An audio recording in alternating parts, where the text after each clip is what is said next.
മലയാള സിനിമയിൽ ചരിത്രം സൃഷ്ടിച്ച് മാസങ്ങളോളവും വർഷങ്ങളോളവുമൊക്കെ തിയേറ്ററിലോടി റെക്കോർഡ് സൃഷ്ടിച്ച ചിത്രങ്ങൾ ഏതൊക്കെയെന്ന് നോക്കാം. 1. ഗോഡ്ഫാദർ. 1991 പുറത്തിറങ്ങിയ ചിത്രം 404-ലധികം ദിവസങ്ങൾ തിയേറ്ററിലോടി. 2. ചിത്രം. 1988 പുറത്തിറങ്ങിയ ചിത്രം 366-ലധികം ദിവസങ്ങൾ തിയേറ്ററിലോടി. 3. കിലുക്കം.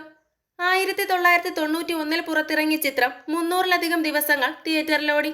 4. കിരീടം. 1989 പുറത്തിറങ്ങിയ ചിത്രം 250-ലധികം ദിവസങ്ങൾ തിയേറ്ററിലോടി. 5. ഒരു വടക്കൻ വീരഗാഥ. 1989 പുറത്തിറങ്ങിയ ചിത്രം 300-ലധികം ദിവസങ്ങൾ തിയേറ്ററിലോടി. 6. മണിച്ചിത്രത്താഴ്. 1993 പുറത്തിറങ്ങിയ ചിത്രം 300-ലധികം ദിവസങ്ങൾ തിയേറ്ററിലോടി.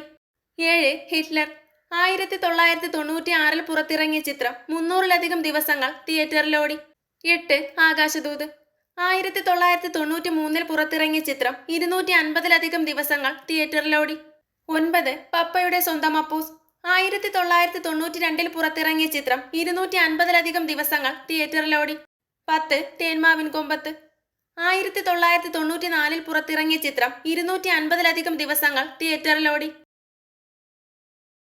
കൂടുതൽ സിനിമാ വിശേഷങ്ങൾക്കായി ചാനൽ മറക്കാതെ സബ്സ്ക്രൈബ് ചെയ്യുക.